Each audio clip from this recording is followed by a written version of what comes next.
विकास परमार एक बार फिर आप लोगों का स्वागत करता हूं। तो बच्चों, आज से हम ईवीएस के लिए ये सीरीज़ स्टार्ट कर रहे हैं। छठी क्लास से लेकर 10वीं क्लास तक आपको एनसीईआरटी पढ़ने की ज़रूरत नहीं रहेगी अगर आप लोगों ने इन वीडियो को देख लिया तो। ये क्लास टीजीटी स्क्रीनिंग के लिए और सीईटी मेंस के लिए रहेगी बच्चों। तो स्टार्ट करते हैं हम आज की क्लास को।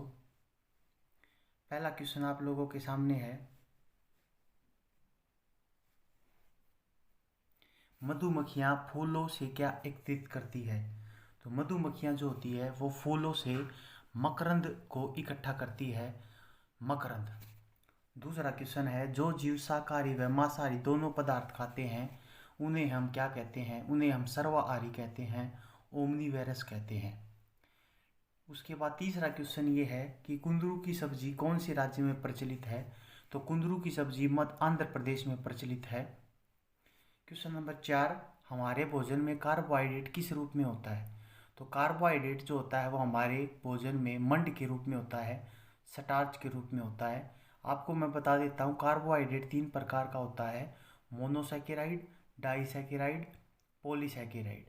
पॉलीसैकेराइड जो कार्बोहाइड्रेट होते हैं वो सबसे कठोर होते हैं, और ये जो स्टार्च होता है ये पॉलीकार्बोहाइड्रेट ही होता है, पॉलीसैकेराइड कार्बोहाइड्रेट होता है।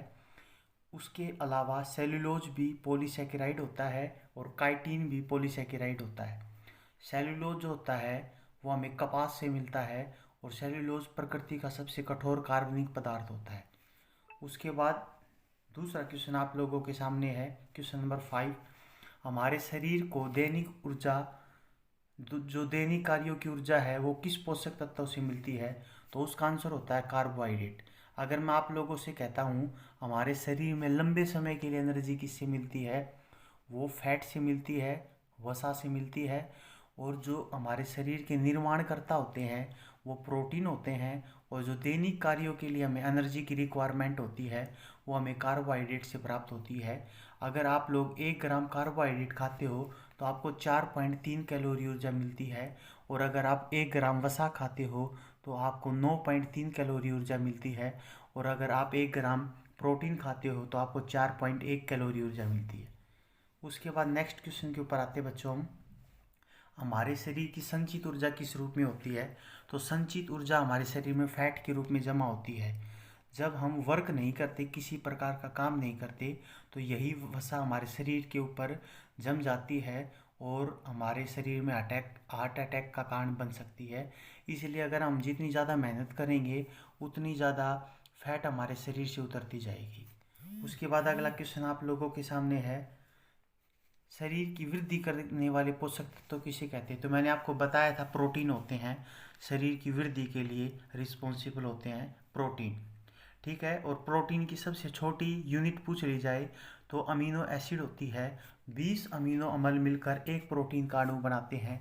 उसी प्रकार कार्बोहाइड्रेट की सबसे छोटी यूनिट ग्लूकोज होती है, उसी प्रकार फैट की सबसे छोटी यूनिट अमीनो एसिड होती है, अमीनो एसिड। उसके बाद अगले क्वेश्चन के ऊपर आते हैं बच्चों हम, कौन सा पोषक तत्व रोगों से हमारी रक्षा करता है। तो विटामिन जो होते हैं वो हमारे शरीर की रोगों से रक्षा करते हैं, ठीक है। रोगों से रक्षा हमारे शरीर में विटामिन करते हैं। विटामिन ए की कमी से आपको रतौंधी रोग हो जाता है, नाइट ब्लाइंडनेस होती है। इसलिए जितना ज़्यादा विटामिन ए खाओगे उतनी ज़्यादा आपकी आँखों की क्षमता बढ़ेगी।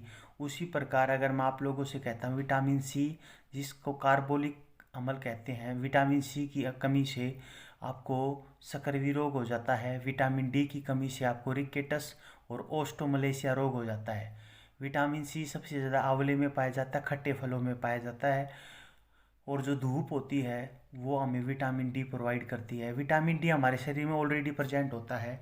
विटामिन के और विटामिन डी हमारे शरीर में ऑलरेडी प्रेजेंट होता है।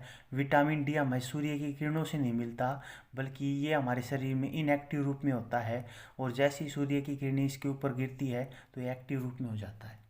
उसके बाद अगला क्वेश्चन आप लोगों के सामने क्या है, अगला क्वेश्चन है, रोगों से बचाव में सर्वाधिक किस विटामिन से मदद मिलती है। तो विटामिन सी रोगों से सबसे ज़्यादा रक्षा करता है। इसलिए विटामिन सी जो होता है वो आपकी रोग प्रतिरोधक क्षमता को बढ़ाने का काम करता है। संतरे में, मौसमी में, आंवले में, इनमें सब में विटामिन सी होता है। उसके बाद हड्डियां व दांतों हेतु कैल्शियम का उपयोग करने के लिए कौन सा विटामिन आवश्यक है, तो विटामिन डी। और मैंने आपको बता दिया है विटामिन डी का रासायनिक नाम पूछ लिया जाए तो कैल्सीफेरोल होता है। क्या होता है बच्चों, कैल्सीफेरोल होता है। और विटामिन डी की कमी से दो प्रकार की बीमारियां होती है, रिकेटस और ओस्टोमलेशिया। उसके बाद क्वेश्चन नंबर 11 के ऊपर आते हैं हम। क्वेश्चन नंबर 11 क्या कहता है, चावल में कौन सा पोषक तत्व सर्वाधिक मात्रा में पाया जाता है, तो चावल में कार्बोहाइड्रेट पाया जाता है, चावल में स्टार्च पाया जाता है। और स्टार्च एक प्रकार का पॉलीसैकेराइड होता है, ठीक है। लेकिन कई बार क्वेश्चन आ जाता है कि गोल्डन चावल में किस प्रकार का विटामिन होता है, तो गोल्डन चावल में विटामिन ए पाया जाता है बच्चों। उसके बाद अगले क्वेश्चन के ऊपर आते हैं हम। अगला क्वेश्चन क्या कहता है, भोजन का वह भाग जिससे कोई पोषक तत्व नहीं प्राप्त होता क्या कहलाता है, तो उसको हम रुक्षांश कहते हैं बच्चों। क्या कहते हैं हम, रुक्षांश कहते हैं उसे।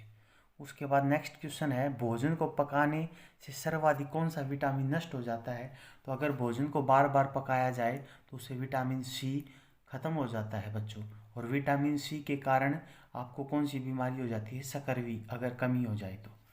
उसके बाद वह रोग जो लंबी अवधि तक किसी पोषक पदार्थ को न ग्रहण करने के कारण होता है उसको क्या कहते हैं, हम अभावजन्य रोग कहते हैं, ठीक है। उसे हम अब जैसे लंबे समय तक कार्बोहाइड्रेट नहीं खाओगे तो कार्बोहाइड्रेट की कमी से रोग हो जाएगा, वो अभावजन्य रोग होएगा। उसी प्रकार लंबे समय तक प्रोटीन नहीं खाओगे तो प्रोटीन की कमी से आपके शरीर की वृद्धि रुक जाएगी। उसी प्रकार अगर फैट नहीं खाओगे तो आपके शरीर में वसा की कमी हो जाएगी। तो ऐसे रोगों को अभावजन्य रोग कहते हैं बच्चों। तो आज की ये पहली वीडियो कैसी लगी, नेक्स्ट ये सारी की सारी वीडियो आप लोगों को अवेलेबल होगी नेक्स्ट वीडियो के साथ, फिर हम मिलेंगे बच्चों। तब तक के लिए आप लोगों से मैं